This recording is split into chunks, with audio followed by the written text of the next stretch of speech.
ሰላም ጤና ይስጥልን ውድ ተመልካቾች ከትግራይ ቴሌቪዥን በቀጥታ የሰዓቱን የአማርኛ ዜና እወጃችን ይዘን ቀርበናል። ፍቱና ገብሩ ከስቱዲዮ ባለሙያዎች በጋራ በመሆን ነው። ወደ ቀዳሚ አበይት ዜናዎቻችን እንሻገራለን።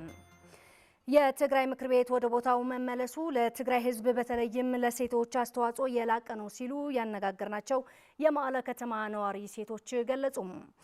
ምክር ቤቱ መመለሱ በትግራይ ያሉትን ችግሮች በመቅረፍ ፍትህና ተጠያቂነት እንዲረጋገጥ ብሎም ተፈናቃዮች ለመመለስና የትግራይ ግዛታዊ አንድነት ለማረጋገጥ ወሳኝ መሆኑንም ተገልጿል። ማዛ መኮንን አነጋግራቸዋለች። የትግራይ ምክር ቤት በትላንትናው ዕለት ስድስተኛ መደበኛ ጉባኤው ማካሄዱ ይታወቃል። ባካሄደው ጉባኤም ፕሬዝዳንት፣ አፈ ጉባኤና ምክትል አፈ ጉባኤ በመምረጥ እንዲሁም ሌሎች ጉዳዮች ላይም ተወያይቷል። ይህንን መሰረት በማድረግም በመቀለ ከተማ አንዳንድ ቦታዎች ላይ ተዘዋውረን የከተማ ነዋሪ የሆኑ ሴቶችን ያነጋገርን ሲሆን ምክር ቤቱ ወደ ቦታው ተመልሶ ስራ መጀመሩ ለትግራይ ሕዝብ በተለይም ደግሞ ለትግራይ ሴቶች የሚኖረው አስተዋጽኦ የጎላ መሆኑና በትግራይ ያሉትን ችግሮች የሚቀርፍና ፍትህ የሚያረጋግጥ እንደሚሆን ያላቸውን ተስፋ ገልጸዋል። ለትግራይ ህዝብና ለትግራይ ሴቶች፣ ህጻናት ችግር ላይ ያሉ በመጥፎ ሁኔታ ላይ ያሉ በተለይ ከምንም በላይ ተፈናቃዮች ለነሱ የሚያመጣው ጥቅምና ፋይዳው በጣም የላቀ ነው። ምክንያቱም ህጋዊ መንግስታችን ወደ ስራው መመለሱ ለሴቶችም ትልቅ ጥቅም አለው ብለን ነው እኛ የምናስበው።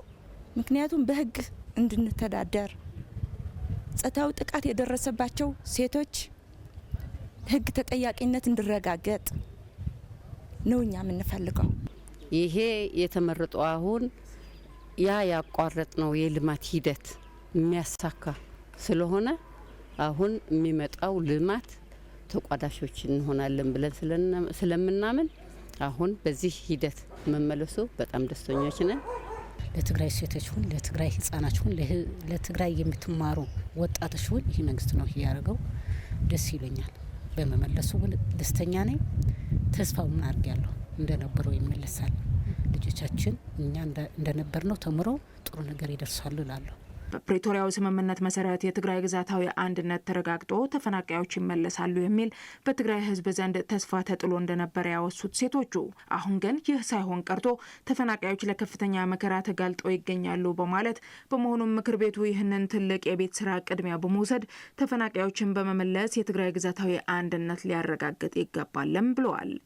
የተቆራረሰች ትግራይ ይዞ የሚሰራ ስራ አይደለም። ቁልፍ ስራ መሆን ያለበት የትግራይ ግዛታዊ አንድነት መመለስ፣ መሬቱ መልሶ ትግራይ ያልተቆራረሰች ትግራይ ተመልሳ ያ መሬት ሲመለስ ሉዓላዊነታችን ሲከበር ነው ተፈናቃዮችም ሴቶችም ህጻናቶችም ወደ ቦታቸው ሊመለሱ የሚችሉ። ይህ ሳይደረግማ የሚሰራ ስራ ሙሉ አይሆንም። ሴት ተጥላ በኬንዳ 2-3 ዓመት የተቀደደ ኬንዳ ተጥላ ልማት ሊረጋገጥ አይችልም። የተፈናቀለ ህዝብ ደግሞ እየሞተ ነው። አሁን በጎርፍ እየተወሰደ ነው፣ በጅብ እየተበላ ነው። ሊመልሳቸው ይችላል። ይሄ ከተመለሰልን መንግስት ካለ ነው ክብረት ያለው እኮ መንግስት ካለ ነው። ከሱ ያለ ሰውን እየተገደለ ነው እስካሁን ድረስ። ሉዓላዊነት መከበር አለበት። ተፈናቃይ ህዝባችን ወደ ቦታው መመለስ አለበት። ጾታዊ ሁኔታ የህብረተሰቡ በአጠቃላይ መጠበቅ አለበት፣ መከበር አለበት።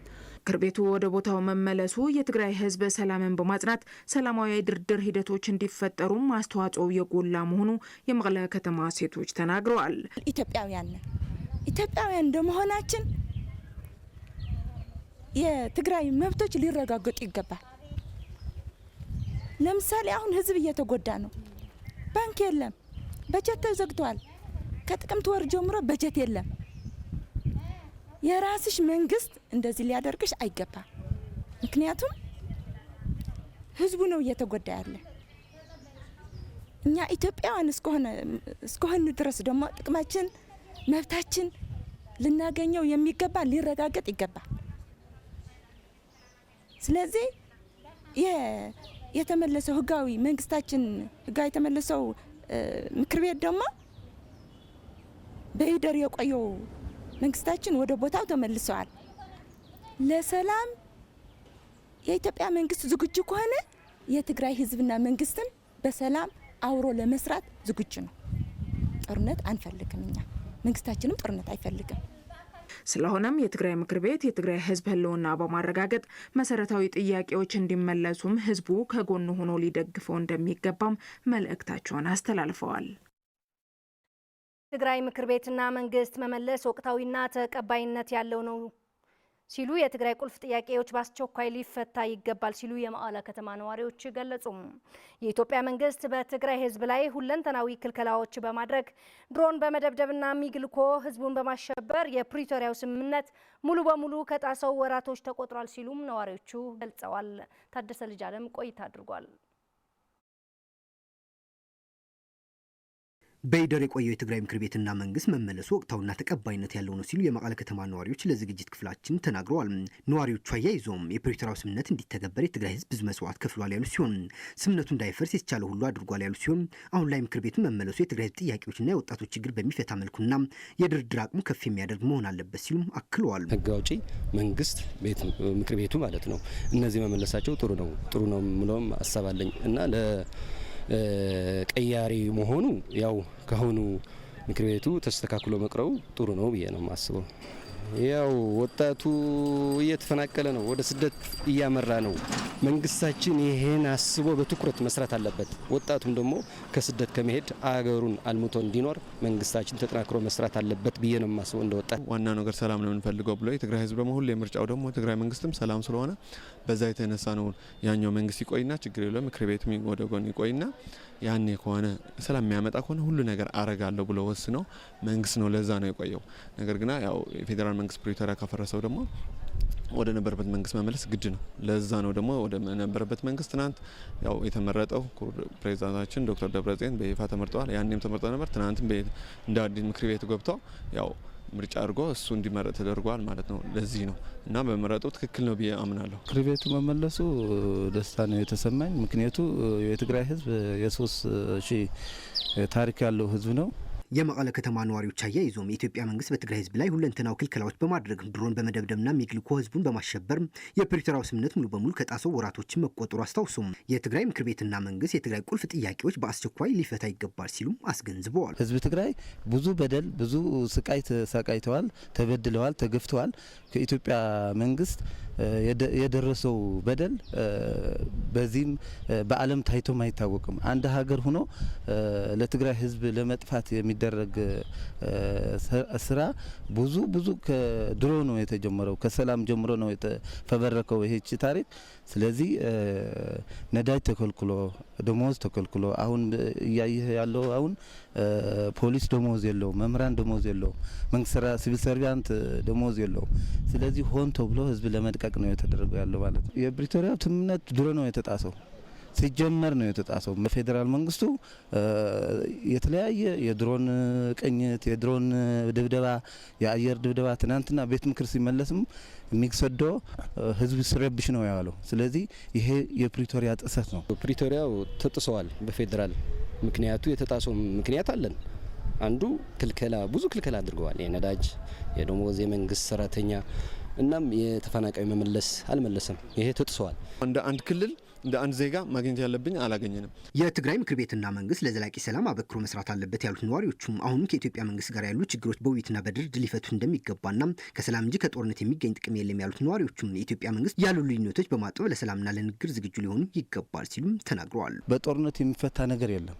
ጦርነት አውዳሚ ነው። ከዛም ከዚህም ሰው ይሞታል፣ ንብረት ይወድማል፣ ሀገር ይጠፋል። የሰላም ጥሪ ተቀብሎ ህዝቡ ወደ አንድ መጥቶ በሰላም መፍታት ነው ያለው። ያ ምክር ቤቱና መንግስት መምረጡ ምክር ቤቱን ደግሞ መመለሱ ጥሩ ነው። ዘለቄታ ፍትህ እንዲደረግ ድርድር ማድረግ ነው። በዲፕሎማሲ የተፈናቃይ ለመመለስ ደግሞ በዲፕሎማሲ ነው። የትግራይ ህዝብ ተበድለዋል፣ ተጨቁነዋል። ታሪክ የሰራ ህዝብ አሁን ኢትዮጵያ ከጫፍ እስከ ጫፍ ሰላም ያደረገ ህዝብ አሁን እየተበደለ ነው፣ እየተገፋ ነው፣ ሂዱ እየተባለ ነው። እንደ ሌላ እንደ ባዕድ እየተፈጠረ ነው፣ እየተገፋን ነው። ስለዚህ ተገፍተ ሌላ ነው። አደራዳሪ አካላትና ዓለም አቀፍ ማህበረሰብ የትግራይ ህዝብ ችግሮች በመረዳት ዝምታቸውን በመስበር ለኢትዮጵያ መንግስት ጫና እንዲያሳድሩና በተልኳቸው መሰረት ተፈናቃዮች ወደ ቀያቸው እንዲመለሱና ግዛቱ አንድነት እንዲረጋገጥ በትኩረት መስራት ይገባቸዋል ሲሉም አክለዋል። ምክንያት ፕሪቶሪያ የተጣሰው ነውና አንድ መፍትሄ ይደረግን ብሎ ጠይቋል። ያኔ ህወሓትም ጠይቋል። ያኔ ይሄን ሲጠይቅ ግን ወደ ጎን ገሸሽ ተደርጎ ነው ያለው። ይሄኛው ትክክል አይደለም። ምክንያቱ አሁንም ወጣቶች ያልቃሉ። ምክንያቱም ወጣቶች እንዲያልቁ ደግሞ አንፈልግም። ይሄኛው ማድረግ ያለበት አሁንም የህብረት አፍሪካ አሁንም መግባት አለበት። ምክንያቱም ወደ አንድ ቦታ መምጣት አለበት። እኛ የምንፈልገው እኛ የምናደርገው አሁንም ያደርጋል። የትግራይ ህዝብ ያደርጋል። ምክንያቱም የሚፈልገው ሰላም ስለሆነ ማለት ነው። አሁንም የአውሮፓ ህብረትም ይሁን የአፍሪካ ህብረትም ይሁን የአሜሪካም ይሁን የኛው ጣልቃ ገብታ አሁንም ወደ ነበረበት ይምጡና ወደ አንድ ጠረጴዛ አምጥቶ የሚፈልገው ነገር ትናንትም ከትናንቱም በፊትም ኢትዮጵያውያን ከማን በላይ ዋጋ ከፍለ የትግራይ ህዝብ ነው።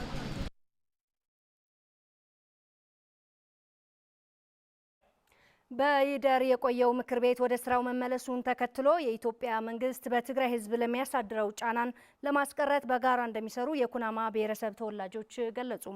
የዲማ ማረ ዘገባ ብርቱካን ጌታዬ።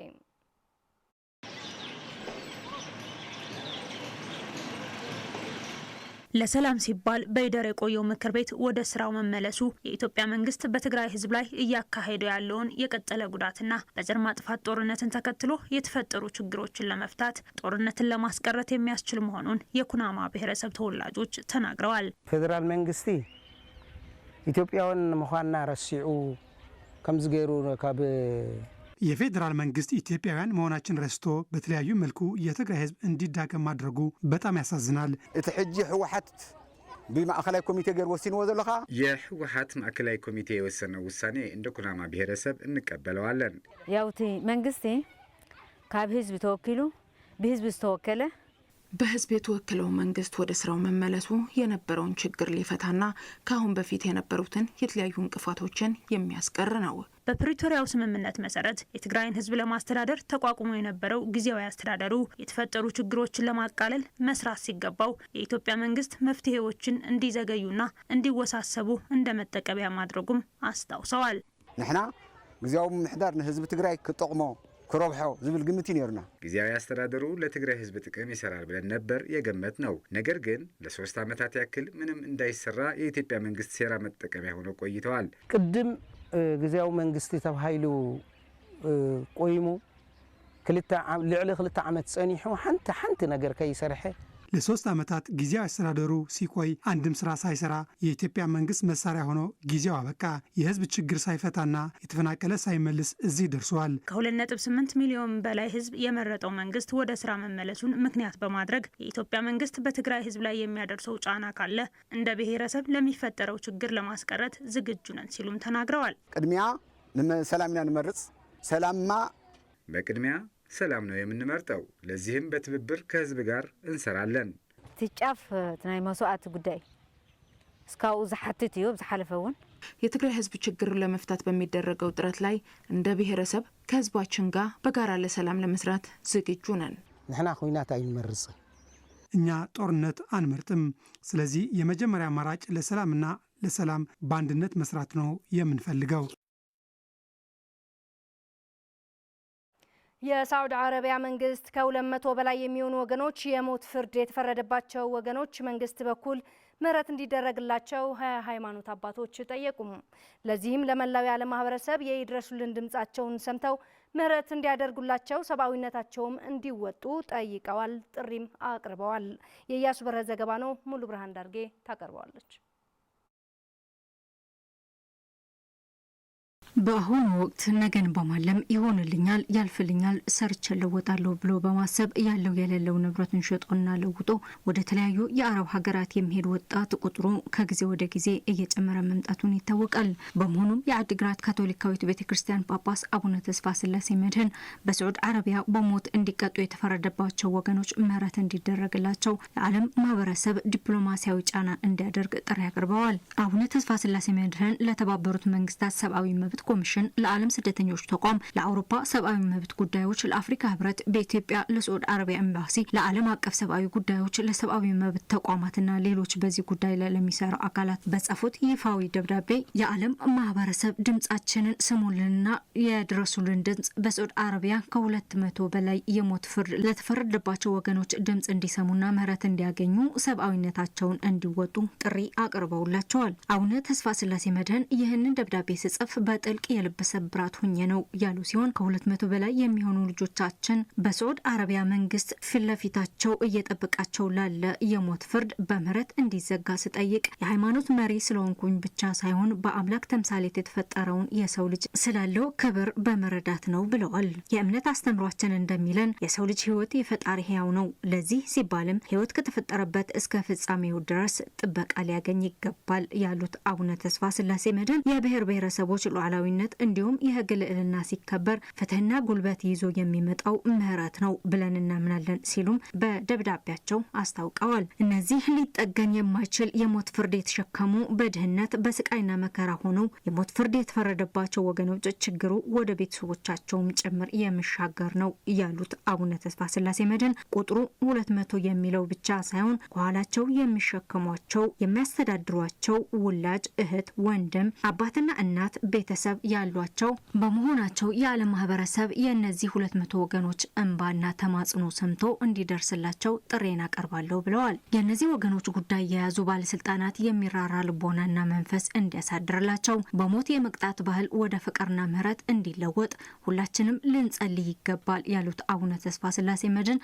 የዓለም ማህበረሰብ የእነዚህ ወገኖች የሞት ፍርድ ከሳዑዲ አረቢያ መንግስት እንዲቆይና ሌላ ለውጥ እንዲደረግና ዲፕሎማሲያዊ መግባባትና ሽምግልና እንዲካሄድ ሂደቱን በህጉ ጉዳይ በሚገባ በመረዳት ነፍስ ወከፍ ግለሰብ በቂ ውክልናና ህግና ፍትህ እንዲኖረው እንዲሁም በእነዚህ ወገኖች ህግን በማሻሻል የሞት ቅጣት ቀርቶ ትምህርት እንዲወስዱ ማድረግና እንዲማሩ የሚያደርግ ሌላ አማራጭ እንዲወሰድ ይህም ስለ ሰብአዊነት ሲል ሊሰራበት እንደሚገባ አመላክተዋል። አቡነ ተስፋ ስላሴ መድህን በጻፉት ደብዳቤ ለእነዚህ ቤዛ የሚሆንላቸው ላጡ ቤዛ እንዲያገኙ ለምታደርጉት መልካም ተልእኮ አስቀድሜ አመሰግናለሁ።